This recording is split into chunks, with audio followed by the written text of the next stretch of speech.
Welcome to Back on the Stack, a cEDH channel. You asked and we listened. Back on the Stack merch is now available to purchase on our Bonfire site. We have sweatshirts, hoodies, t-shirts, and more. Find the link down below. Also, please don't forget about Patreon. Subscribers to our Grand Slam tier will receive a playmat for absolutely free. Now, let's get right into it and see what decks are being piloted tonight. Hey everybody, it's Eli, and tonight I'm piloting Urza, Lord High Artificer.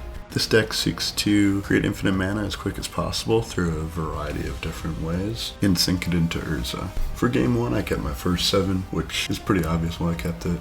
Some fast mana, fish, in seat 1 with a Basalt Monolith. Can't complain much there. Hi, so my name is Loren, also known as MTG Hot Dog. I'm a tournament commentator, caster. I do a lot of work for TopDeck.gg, creators of Command Tower. Check them out on social media, TopDeck.gg. Check me out as well, MTG_hotdog. But I wanted to talk about the hands that I kept in these games. Hand number 1 for the first game, I kept a 7. This is really off the back of Ragavan to turn 2 Drannith and Tymna, and then turn 3 attack Tymna, Drannith, and Ragavan with a Jewel Lotus. I'm typically not a big fan of keeping hands that rely on your commanders in Tymna Kraum. Your commanders just aren't really the game planner. They shouldn't be really.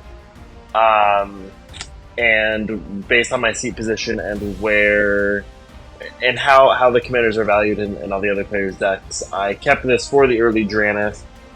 Being able to be proactive rather than reactive, I think, was huge in this pod.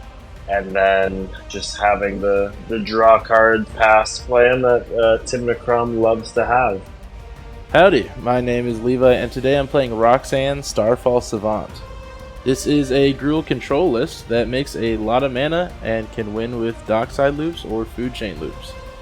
This opening hand, I kept a turn 2 Roxanne with a Tooth and Nail to hopefully get a Dockside Temur Sabertooth loop going. Tonight I'm piloting Marneus Calgar. This is a super fun deck to pilot, and it has so many cards that synergize with the commander. Once Marnie is on the field, anything that can create a token also gets me a card draw. So cards like Smothering Tithes, Shorikai, Lotho, or even Bowmasters all get to work double duty for me. I kept this hand just because it does have a lot of mana. Worst case scenario, I should hopefully have a turn 2 Marneus, but I'm hoping to draw into some good stuff as well. With introductions out of the way, Eli will kick us off. He draws and plays a basic island. He casts Mystic Remora. He casts Mox Amber. He passes the turn. Loren draws and plays Arid Mesa for turn. He pays a life, sacks it, fetches up Plateau to the battlefield. He casts Ragavan. He passes. Levi draws and plays Taiga for turn. He casts Orcish Lumberjack. He passes. J-Rock draws and plays Scalding Tarn for turn. He pays a life, sacks it, and fetches up Underground Sea to the battlefield. He passes. In his upkeep, Eli pays for fish. He draws and plays Otawara for turn. He casts Chrome Mox. It ETBs and he imprints Narset, Parter of Veils. He casts Sapphire Medallion. Eli passes the turn. Loren draws and immediately goes to combat. He swings Ragavan at J-Rock. Ragavan triggers on damage, Loren creates a treasure token, and J-Rock exiles Stifle off the top of his library. Loren plays Misty Rainforest for turn. He pays a life, sacks it, fetches up Underground Sea to the battlefield. He casts Drannith Magistrate. Loren then passes. Levi draws and plays Prismatic Vista for turn. He pays a life, sacks it, fetches up a snow-covered forest to the battlefield. He taps the forest to float a green, and then activates Orcish Lumberjack, sacrificing the forest and adding 3 more green to his pool. He uses it all to cast the One Ring. Fish triggers and Eli draws. The ring resolves and Levi immediately taps it to draw a card. He casts Sylvan Safekeeper. He passes the turn. J-Rock draws and plays Caves of Koilos for turn. Not wanting to mindlessly feed the fish, he decides to pass. In his upkeep, Eli pays for fish. He draws and also passes. Loren draws and plays Scrubland for turn. He casts Jeweled Lotus. Fish triggers and Eli draws. Loren cracks the J-Lo to help cast his commander, Tymna the Weaver. He moves to combat and declares Drannith at Eli and Ragavan at J-Rock. They both declare no blocks and Ragavan triggers. Loren creates a treasure token and J-Rock exiles his own Drannith Magistrate. In his second main phase, Loren loses 2 and draws 2 through Tymna. He casts Ranger Captain of Eos. It ETBs and he fetches Esper Sentinel to hand. He casts Esper, then he passes. In his upkeep, Levi loses 1 to the One Ring. He draws and plays City of Brass for turn. He activates the One Ring and draws 2 cards. He passes the turn. J-Rock draws and plays Exotic Orchard for turn. He passes. In his upkeep, Eli pays for fish. He draws and plays a basic island for turn. He passes. Loren draws and immediately goes to combat. He declares Tymna at Eli, Ragavan at J-Rock, and Ranger Captain at Levi. They all declare no blocks. Ragavan triggers on damage, Loren creates a treasure token, and J-Rock exiles Tainted Pact from the top of his library. In his second main phase, Loren loses 3 and draws 3 through Tymna. He attempts to activate Ranger Captain, sacrificing it and locking his opponents out from casting non-creature spells this turn. But in response, Levi activates Orcish Lumberjack, sacrificing Taiga to help cast Chord of Calling, where X equals 3. Fish and Esper both trigger, Eli and Loren both draw. In response, Loren casts Flusterstorm, with all copies targeting Chord. Fish triggers and Eli draws. In response, J-Rock casts his own Flusterstorm, with all copies targeting Loren's Fluster. Fish and Esper both trigger, J-Rock pays for Esper, and Eli draws through Fish. Fluster counters Fluster, and Chord resolves. This is where Levi tells the table that he doesn't have anything he can tutor to actually stop Loren, but was hoping to draw out some counters to help trigger the Fish so that Eli could hopefully get to an answer. Levi tutors Dockside to the battlefield. It ETBs and he creates 6 treasure tokens.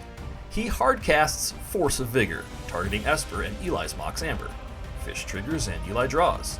Then, officially out of gas, Ranger Captain's ability resolves. Loren pays 2 life to help cast Jetaxian Probe, targeting Eli. Fish triggers and Eli draws. Get Probe resolves and he draws a card. He casts Grand Abolisher. He plays Ancient Tomb for turn. He casts Demonic Tutor. Fish triggers and Eli draws. Loren then tutors a card to hand. He exiles Simian Spirit Guide from his hand to add 1 red and then uses his floating colorless to cast Dockside. It ETBs and he creates 6 treasure tokens. He casts Cabal Ritual with Threshold. Fish triggers and Eli draws. Loren then casts J-Rock's Tainted Pact from exile. He exiles cards from the top of his library until he hits Thassa's Oracle. He casts Thassa's. With the ETB on the stack, he casts Demonic Consultation, naming Sloppity Bilepiper. Fish triggers and Eli draws. He exiles his entire library, and with his Devotion to Blue being greater than the cards remaining in his library, Loren wins the game. Loren was such a savage to play with, we all wanted another shot. So, we re-randomized seed order, shuffled up, and played one more. For game 2, I was in first seed as well, and also had another turn 1 fish, along with some interaction and some combo pieces, so can't complain much here. For game 2, I kept a second 7, and for very obvious reasons. I'm able to hopefully get a turn 1 Smothering Tithe, which should put me in a great position to get a turn 2 Marnie. If it all pans out, I should be able to sit back and start reaping massive value after that. The second hand really was a mistake. I goofed this one. I kept the 6, and I mulliganed the Force of Negation, and then I wound up using the gemstone on the Wheel of Fortune. I was not thinking. This was my own mistake. This was my own failure. What I should have done is I should have kept this hand. I probably should have bottomed the Ad Nauseam. And kept the Force of Negation. I should have gemstone pitch Force, and then I would have had the ability to wheel Breach in some capacity or tutor for something to enable the LED something for the payoff with the mana. Instead, I messed up. This whole game, I kind of had a comedy of errors where, yeah, just didn't pan out my way. But that was the thought process, and I just kind of got lost in the sauce a little bit here. But yeah, thank you so much for Back on the Stack for having me. Again, my name is Loren, also known as MTG Hot Dog. Please check me out on social media. Please check out topdeck.gg. My next event I will be casting will be the Fishbowl 4, which is slated to be the largest ever West Coast event for cEDH. That's this upcoming weekend here, July 20th and 21st. And then I'll be casting the Invitational/Open, 64 players, $16,000 for the Invitational, so I'll be casting that. Extremely excited. Again, Back on the Stack. Thank you so much for having me. Super appreciate it. Howdy, Levi again. And for game 2, I didn't really want to mull down to 4. I probably should have, but this opening hand, I just have mana. With opening hands decided, Eli will kick us off. But first, Loren has a pre-game action and puts Gemstone Caverns into play, exiling Wheel of Fortune. Eli draws and plays a basic island for turn. He casts Mystic Remora. He casts Mishra's Bauble. He passes. J-Rock draws and casts Mana Crypt. Fish triggers and Eli draws. He casts Lotus Petal. Fish triggers, and Eli draws. He plays Command Tower for turn. He casts Smothering Tithe. Fish triggers, and Eli draws. J-Rock passes. Loren draws, Smothering Tithe triggers, and J-Rock creates a treasure token. Loren plays Underground Sea for turn. He casts Imperial Seal. Fish triggers, and Eli draws. Tithe triggers, and J-Rock creates a treasure token. Imperial Seal resolves, Loren tutors a card to the top of his library and loses 2 life. He casts Lion's Eye Diamond. Fish triggers, and Eli draws. Tithe triggers, and J-Rock creates a treasure token. Loren then passes the turn. Levi draws, Tithe triggers, and J-Rock creates a treasure token. Levi plays Besaja Who Endures as a land for turn. He casts Tinderwall. He moves to his end step, and in response, Eli sacrifices Mishra's Bauble and looks at the top card of Loren's library. Then, the turn moves to Eli. In his upkeep, Eli draws a card through Mishra's Bauble. Tithe triggers, and J-Rock creates a treasure token. Also in his upkeep, Eli pays for fish. He draws for turn, Tithe triggers, and J-Rock creates a treasure token. Eli plays a basic island for turn. He moves to his end step, discarding the hand size, and passes. In his upkeep, J-Rock wins his Crypt Roll. He draws and plays Manamo, School at Water's Edge. He casts his commander, Marneus Calgar. He casts Lotho, Corrupt Sheriff. He passes the turn. Loren draws and Tithe triggers. J-Rock creates a treasure token. Marneus triggers and J-Rock draws a card. Loren plays Scrubland for turn. He casts Dockside Extortionist.